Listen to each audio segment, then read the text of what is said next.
Every late payment policy you write has an enforcement problem buried inside it. The shape of the problem is simple. You write a clause that names a fee or a percentage, then a client runs 6 days late on a $400 invoice, and you do not collect the $20 in interest because chasing it is more relationship damage than the $20 is worth. A policy you will not enforce is decoration, and decoration teaches clients that your agreements are not binding. The honesty test runs before you write any policy at all. You wrote 1.5% per month on overdue balances into your engagement agreement. Your client is 6 days late on a $400 invoice. Are you actually charging them $9? Almost certainly not. Which means the policy is not a policy, it is decoration on the page. And the gap between what the page says and what you actually do teaches the client that your agreements are flexible when convenient. The first move on late payment policy is not picking a clause.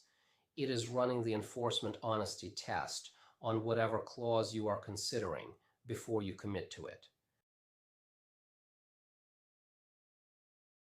Standard late fee structures occupy a narrow range that you should know at the category level. 1.5% per month, 18% APR annualized is the most common figure you will see in coaching agreements. Some coaches use a flat dollar fee instead, $25 to $50 on a first late invoice, which is easier to collect because the math is unambiguous. Legal ceilings vary by state. Most states do not regulate fees between businesses, but consumer contracts with individual clients face usury and consumer protection caps that differ jurisdiction by jurisdiction. The attorney referral lives at Module 3.4 for the state-specific question. Your CPA does not handle this one. The pause services clause is operationally honest in a way that a percentage fee usually is not. The language reads, coaching sessions will be paused after a specified number of days of non-payment on an outstanding invoice, and sessions resume when the overdue balance is cleared. Cleaner than arguing about a $9 interest charge with a client you actually like. The clause goes in the coaching agreement itself, signed at engagement start, not just in the invoice footer where it carries no contractual weight. The threshold number, 14, 21, or 30 days, is the one you would actually act on if a real current client were sitting at that mark. Run the enforcement test on yourself before you commit to any clause. Picture your most established client, the one who pays late occasionally because their travel schedule is chaotic, not because they are in trouble. Now picture them 30 days overdue on a $400 invoice. Would you actually pause sessions? Most coaches answer it depends, and that answer is the right one. The policy should reflect that conditional reality instead of promising enforcement you will not deliver. A policy that says you will pause and then does not pause when the moment arrives costs more credibility than a policy that names a slightly longer threshold you would actually honor. The strongest lever lives upstream of any policy clause you write. Card on file with auto charge from Unit 8.4 removes the late payment question entirely for retainer and recurring engagements. The charge runs on the billing date. Success or fail is known within minutes, and there is no invoice for a client to be late on. For clients who actively resist auto charge, require Net 7 with an explicit late fee clause in the agreement, so the friction sits on the resistance, not on you.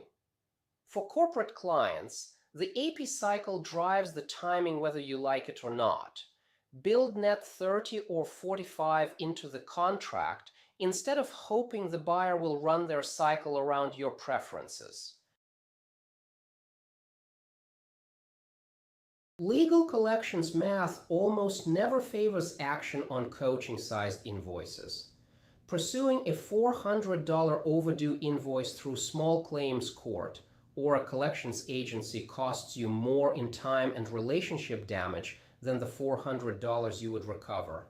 Filing fees, the day you spend in court, the document prep, the reputational hit if your former client tells a peer, all of that lands on you. The pause services clause is the right lever for the $400 case and for almost every session size invoice that runs late. The attorney from Module 3.4 enters the picture when a corporate client is weeks overdue on a large engagement, where the dollar size justifies the legal investment. Draft your pause services clause today using the standard template language. Coaching sessions will be paused after blank days of non-payment on any outstanding invoice, and sessions resume when the overdue balance is cleared. Fill in the number, the one you would actually enforce if a current client were sitting at that threshold, not the number that looks good on paper. Add the completed clause to your standard engagement agreement template, not to the invoice footer. The clause carries no contractual weight on an invoice. It has weight inside the signed agreement, and Unit 8.6 picks it up there alongside the deposit and cancellation language as one connected policy.